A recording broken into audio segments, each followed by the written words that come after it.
नमस्कार मित्रांनो, अशोक मामा या मालिकेच्या आजच्या भागामध्ये अशोक मामा आजारी असल्यामुळं तिथे ईशान आणि अनिश हे दोघं जण अशोक मामांच्या डोक्यावरती मिठाच्या पाण्याच्या पट्ट्या ठेवत असतात. अशोक मामा ईशानला म्हणतात की ईशान, काही जेवलास का तू? तेवढ्यात भैरवी तिथे येते आणि ती म्हणते नाही, पण आता खाईल असं म्हणत पुढे येते आणि पोह्यांचा ट्रे खाली ठेवते. अशोक मामा म्हणतात हे काय? भैरवी म्हणते पोहे केलेत, पुराणी नाही ना म्हणून मी बनवून आणलेलेत. अशोक मामा म्हणतात तुला येतं? भैरवी म्हणते की हो, आणि तुम्ही काही काळजी करू नका, मुलांच्या खाण्यापिण्याचं ना सगळं मी पाहिल. अशोक मामा म्हणतात की तू कसं करणारस हे सगळं? भैरवी म्हणते कसं म्हणजे? अहो, जगातील लाखो महिला जसं करतात ना तसंच करणार आहे. अहो, मी कित्येक वर्ष एकटीच राहत होते. सुरुवातीला माझ्याकडे मेळ वगैरे काही नव्हती, मीच माझं सगळं काही करायची. अशोक मामा म्हणतात हो का? भैरवी म्हणते हो. अहो, माझा जरी हाय प्रोफाईल जॉब असला ना तरी मला सगळं काही करता येतं, मला सगळा स्वयंपाक बनवता येतो. पुढे ती म्हणते आता कसं आहे, तुमची तब्येत ही अधूनमधून अशी डाऊनच असते ना. अशोक मामा म्हणतो ए चल, माझी काही तब्येत डाऊन वगैरे नाहीये, माझं अंग थोडंसं दुखतंय. भैरवी म्हणते तेच मी सांगते, काल एवढ्या सगळ्या दगदगीमुळे ना तुम्हाला त्रास झाला असणार आहे बहुतेक. अहो, आता ना ह्या वयामध्ये असं होतंच. पुढे ती अनिशला म्हणते अरे अनिश, तुला माहिती का, माझे बाबा साधं चौपाटीवर जरी फिरायला गेले ना लगेच त्यांचे पाय दुखायला लागतात. मुलांना म्हणतात ते की चला बागेत घेऊन जातो, आणि बागेत घेऊन आल्यानंतर ना नंतर फार थकलेले असतात रे. आता काय करणार, वयच तसं आहे त्यांचं. तर पुढे ती अशोक मामांना म्हणते की बाबा हे घ्या पोहे. आता हे बाबा ऐकताच अशोक मामा जगरे डोळे वटरूनच पाहतात. तर सुद्धा आश्चर्याने भैरवीकडे पाहतो. तर अशोक मामा तिला म्हणतात की बाबा. भैरवी म्हणते बर आजोबा, घ्या आता तुम्ही हे पोहे खा. अशोक मामा म्हणतात तुला काय अक्कल बिक्कल आहे की नाही ग, आजारी माणसाला कुठे पोहे देतात का? तर भैरवी म्हणते की मग काय बनवू तुमच्यासाठी मला सांगा. अशोक मामा म्हणतात की तू नको बनवूस काही. तर अनिश म्हणतो बरं बाबा मला सांगा, मी बनवतो, काय खायचंय तुम्हाला मला सांगा. तर भैरवी म्हणते की नको अनिश, मला सांग, मी सगळं काही बनवेल, काय खायचं असेल त्यांना ते. तर अशोक मामा भैरवीकडे दुर्लक्ष करत अनिशला म्हणतात ए, तू आजारी पडल्यावरती ती वेणू तुझ्यासाठी काय बनवायची रे? अनिश म्हणतो पेज बनवायची. तर भैरवी मात्र पेज ऐकून ती हादरतेच, कारण की तिला पेज कशी बनवायची ते माहीतच नसतं, पण तिला अनिशला इम्प्रेस करायचे, त्यामुळे ती म्हणते अनिश मी करते, काही हरकत नाही, मला येते बनवता. असं म्हणत भैरवी तिथून आतमध्ये किचनमध्ये जाते. किचनमध्ये गेल्यावर तो पोह्यांचा ट्रे जोरात आपटते आणि म्हणते काय झालं होतं यांना पोहे खायला, आता लागलेत पेज मागायला. असं म्हणत ती मोबाईलवरती पेज कशी बनवतात ते पाहायला लागते. तर त्यात असतं की 2 टीस्पून तांदूळ घ्यायचे, पाणी ओतायचं, थोडं तूप ओतायचं, मीठ टाकायचं, असं बनवून ती पेस्ट तयार करायची. आणि त्यानंतर ते ढवळत बसायचं जेणेकरून खाली लागू नये म्हणून. भैरवी म्हणते आता कशाला ढवळत बसायचं, ह्यांच्याकडे काय कुकर नाही का स्टुपिड, असं म्हणत ती फोन ठेवते आणि कुकर घेते. तर इकडे अनिश हा ईशानला म्हणतो अजून तुझी संयमिताई कशी आली नाही रे औषध घेऊन, थांब आपण ना तिला फोन लावू, हे घे माझा फोन. असं म्हणत अनिश त्याचा फोन त्याला द्यायला लागतो. तर ईशान म्हणतो काही गरज नाहीये तुझ्या फोनची, माझ्याकडे आहे ना आता माझा फोन, भैरवी माऊने मला गिफ्ट दिलाय तो. आजोबा बरं झालं तुम्ही आजारी पडलात, त्यामुळं कसं आता माझा फोन हा उपयोगी येईल का नाही. अशोक मामा म्हणतात पाहिलं का, कोणाचं काय तर कोणाचं काय. ईशान हा संयमीला फोन लावतो. संयमी म्हणते मी येतेच आहे, काय झालं, आजोबांना उलटी वगैरे झाली का? ईशान म्हणतो काही उलटी वगैरे झाली नाहीये, पण ये तू लवकर, त्यांना जेवायचं पण आहे ना. संयमी म्हणते हो मी येतेच आहे लवकर. असं म्हणत ती घरी यायला निघते. तर वाटेत तिला प्रिया अडवते आणि तिला म्हणते ओ हिरोईन, ऐक ना, चल तू येतेस का आमच्यासोबत क्लबमध्ये? संयमी म्हणते मी कशाला येऊ तिथे? प्रिया म्हणते तिथे हळदी कुंकू ठेवलंय, चालेल ना मग पम्मी आंटी? संयमी म्हणते की मला असलं क्लबिंग वगैरे काही आवडत नाही. प्रिया म्हणते ओ आय सी, तुझ्याकडे त्या क्लबमध्ये जायला तसे आउटफिट नसतील, तसले कपडे तुझ्या वॉर्डरूममध्ये नसतील म्हणून तू तसं म्हणतेस ना. संयमी म्हणते की ओय, तू स्वतःला काय समजतेस ग? फॉर युअर काइंड इन्फॉर्मेशन, मी दुबईला राहायला होते, माझ्याकडे बेस्ट ब्रँडचे कपडे आहेत. तुझे क्लबचे कपडे म्हणतेस ना, तसले कपडे आम्ही कॅज्युअल कपडे घालून दुबईच्या रोड बीचवरती फिरायला जायचो. मला कॅज्युअल कपडे घालायला आवडतात बाय चॉईस, म्हणून मी ते घालते. तू जो क्लब म्हणतेस ना तो क्लब फिक्का पडेल एवढे भारी कपडे आहेत माझ्या वॉर्डरूममध्ये, येऊन बघ एकदा माझ्या वॉर्डरूममध्ये, मग कळेल तुला. आजोबांना नाही आवडत ना म्हणून मी ते घालत नाही. प्रिया म्हणते की ओ, म्हणजे तू काय घालायचं ते इतरांनी ठरवायचं असं असेल तर. तर संयमी म्हणते बिंग युअर लिमिट्स. प्रिया म्हणते ओके दॅट्स युअर प्रॉब्लेम. यूएसमध्ये तर आफ्टर 17 सगळेजण क्लबिंग करतात, पार्टी करतात आणि इंडिपेंडंट पण राहतात, पण तुम्ही तर मात्र आता आजोबा काय म्हणतील, आजोबा ओरडतील यामध्येच अडकला आहात. कम ऑन यार, मी तर जाते तुझ्या त्या बॉयफ्री सोबत, मला पार्टनर हवा होता आणि त्यालाही मजा येईल. तू तुझा हळदी कुंकू तुझ्या आजोबांसोबत कॅरी कर हा पम्मी आंटी. असं म्हणत ती तिथून जाते. तर इकडे भैरवीने पेस्ट करण्यासाठी कुकर लावलेला असतो. तेवढ्यात तिला ऑफिसमधून फोन येतो. भैरवी म्हणते की "हां सर बोला ना, मी आले कामावरती, इथे साईटला व्हिजिट करायला आली." तेवढ्यात कुकरवरची शिट्टी वाजते. तर पुढे ती भैरवी म्हणते, "शिट्टी का सर? अहो इथं वेल्डिंगचं काम चाललंय ना, त्याचाच आवाज येतोय." पुढे ती म्हणते की "सर मी ना तुम्हाला संध्याकाळी सगळं काही रिपोर्ट करेल. आय नो मला थोडासा उशीर झालाय, पण मी आत्तापर्यंत कधी डिले केलंय का सांगा बरं सर मला. प्लीज मला थोडा वेळ द्या. मी संध्याकाळपर्यंत सगळा तुम्हाला रिपोर्ट देते." तेवढ्यात तिथे अनिश येतो आणि कुकरची दुसरी शिट्टी होते आणि त्यातून सगळं भसाभसा बाहेर येतं. अनिश पटकीने गॅस बंद करतो आणि कुकरच्या झाकणाला हात लावायला जातो तर त्याला जोराचा चटका बसतो. भैरवी लगेच तिचा फोन ठेवते आणि अनिशचा हात हातात घेते आणि त्याच्या हाताला फुंकर मारू लागते. तर अनिश हा तिच्याकडे प्रेमाने पाहू लागतो. भैरवी म्हणते "थांब मी ना काहीतरी लावायला आणते." असं म्हणत जायला लागते तर अनिश तिचा हात पकडतो आणि म्हणतो "नाही नको, एवढं काही फार झालेलं नाहीये." भैरवी म्हणते "अनिश सॉरी हा, मी सगळं काम अगदी लक्ष देऊन करत होते रे. तेवढ्यात मला ऑफिसमधून फोन आला. 2 मिनिटं काय मी बाजूला झाले तर सगळं मिस झालं. मी ना मेजर माती खाली आहे. मी एकतर तुझ्या बाबांना तोंड वर करून म्हणाले की मी करते सगळं आणि बघ ना आता हे सगळं काही बिघडलेलं आहे.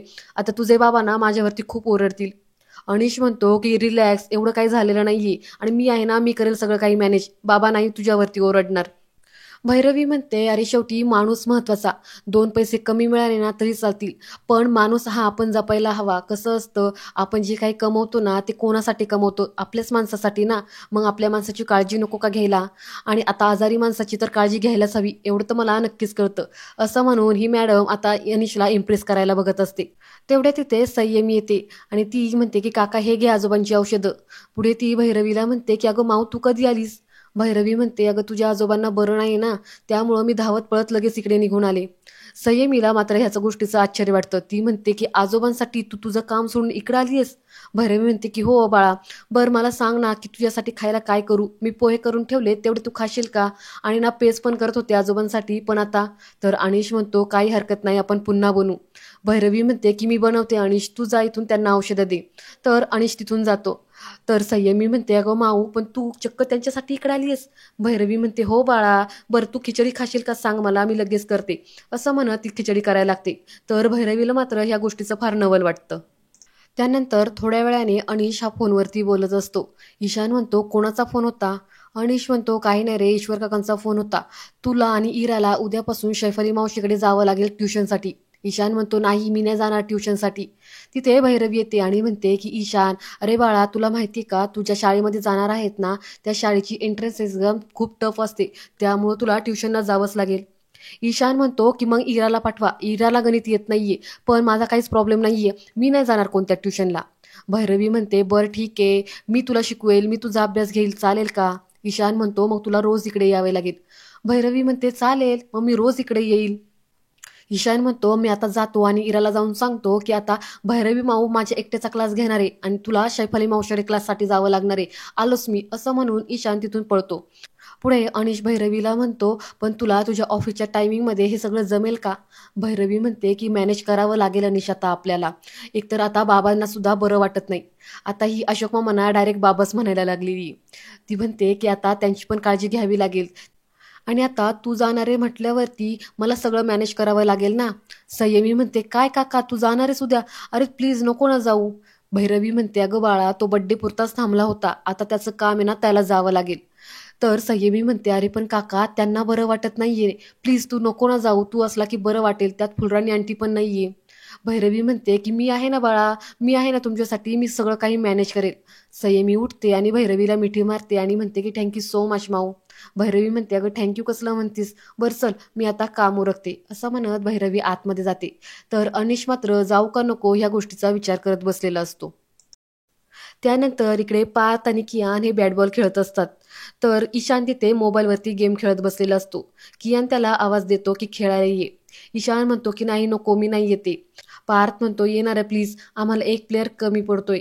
ईशान म्हणतो "गप्प बसा रे, तुम्हाला दिसत नाही का, मी गेम खेळतोय मोबाईलवरती." कियान म्हणतो की "वाव, नवीन मोबाईल?" ईशान म्हणतो की "हो, माझ्या माऊनं मला बड्डेच्या दिवशी नवीन मोबाईल दिलाय, हे बघा." कियान आणि पार्थ लगेच बसतात आणि म्हणतात की "बघू बघू." तर पार्थ आणि कियान हे दोघंच जण सुद्धा बॅट बॉल खेळायचं टाकून ईशानसोबत त्याचा मोबाईल पाहत बसतात. थोड्या वेळानंतर तिथे सातपूत येतात आणि ते पाहतात की मुलं बॅट बॉल खेळायचं टाकून मोबाईलवरती गेम खेळत बसलेत. ते तोंड वाकडं करतात आणि तिथून निघून जातात. तर इकडे भैरवी ही अनिशची वाट पाहत असते की कधी तो येतोय. अनिश जसा येतो तसं ही लगेच काम करायला लागते. अनिश म्हणतो, "अगं तू कशाला हे सगळं करतीयेस?" भैरवी म्हणते, "नाही रे, सगळी साफसफाई करून ठेवायला हवी. कसं आहे माहिती का, ह्या धुळीनेच ना बाबांना त्रास झाला असणार आहे." अनिश म्हणतो, "हो बरोबर आहे, धूळ, एक्झर्सेशन, स्ट्रेस या सगळ्यामुळे त्रास झालाय." भैरवी म्हणते, "बरं मला एक सांग, ती फुलराणी एवढ्या दांड्या का रे मारती?" अनिश म्हणतो, "अगं ती आधी नव्हती अशी वागत. इनफॅक्ट आईच्या आजारपणात तर ती 3-3 दिवस घरी गेली पण नाही. तिनेच सगळं आईचं केलं." भैरवी म्हणते, "मग आता काय झालंय तिला?" अनिश म्हणतो, "अगं तिच्या नवऱ्यामुळे ना तिला कामावरती यायला जमत नसणार आहे." भैरवी म्हणते, "मग काय? मग तिने दुसरी बाई पाठवून तरी द्यायची ना. आता तू मला सांग, आता मला उद्या कामाला जायचंय. मुलांचं कसं होणार आहे? एकतर मुलांची एंट्रन्स एक्झाम पण आहे. मग त्यांच्याकडे कोण लक्ष देईल? त्यापेक्षा आपण एक नर्स ठेवायची का?" अनिश म्हणतो, "नाही नको, बाबांना ते अजिबात आवडणार नाही." भैरवी म्हणते, "मग आपण काय करायचं?" अनिश म्हणतो की मी नाही जात. बाबांना जोपर्यंत बरं वाटत नाही ना तोपर्यंत मी इथेच थांबेल. भैरवी मात्र जाम खुश होते आणि ती म्हणते की "व्हॉट? तू नाही जात? अरे पण तुझं काम होतं ना." अनिश म्हणतो, "होतं काम, पण इथे माझी सर्वात जास्त गरज आहे. त्यामुळं जोपर्यंत बाबांना बरं वाटत नाही ना तोपर्यंत मी कुठेही जाणार नाही." असं म्हणून तिथून तो जातो. तर भैरवी मात्र मनातल्या मनात फार खुश होते. त्यानंतर आता रात्र झालेली असते. तरीसुद्धा ईशान, पार्थ, कियान हे मोबाईलवरती गेम खेळत बसलेले असतात. तेवढ्या वेळानंतर कियानची आई येते आणि कियानला जोरजोरात आवाज देते. कियान म्हणतोय, "मी जातो आता, नाहीतर मला आईचे धपाटे खावे लागतील." कियानची आई येते आणि म्हणते, "अरे तू का इथं बसलायस? स्टडी वगैरे करायचा नाही का तुला? चल, होमवर्क करायचंय." असं म्हणून ती कियानची आई कियानला घेऊन जाते. ईशान म्हणतो की "जाऊ दे, तो गेला तर. पार्थ ये, तू ये, आपण खेळू." पार्थ म्हणतो, "नको नको, आता मी पण जातो, खूप रात्र झाली, मला अभ्यास पण करायचा आहे आणि उद्या स्कूल पण आहे आणि तू पण लवकर घरी जा बरं का." असं म्हणून पार्थ पण तिथून जातो. तर ईशान एकटाच तिथे मोबाईलवरती गेम खेळत बसतो. त्यानंतर इकडे संयमी येते आणि ती भैरवीला म्हणते की "माऊ, उद्या रात्री आम्ही क्लबमध्ये जाऊ." भैरवी म्हणते, "आम्ही म्हणजे रियांश पण येतोय का?" संयमी म्हणते की "हो." भैरवी म्हणते, तुम्ही दोघं जण डेट करताय की काय? तो तुझा बॉयफ्रेंड आहे ना?" संयमी म्हणते की "प्लीज यार माऊ, तू पण ना, सगळेच का मला तोच प्रश्न विचारताय? रियांश माझा कधीच बॉयफ्रेंड नव्हता आणि तो कधी होणार पण नाहीये." भैरवी म्हणते, मग तुम्ही दोघं जणच का बरं चाललात?"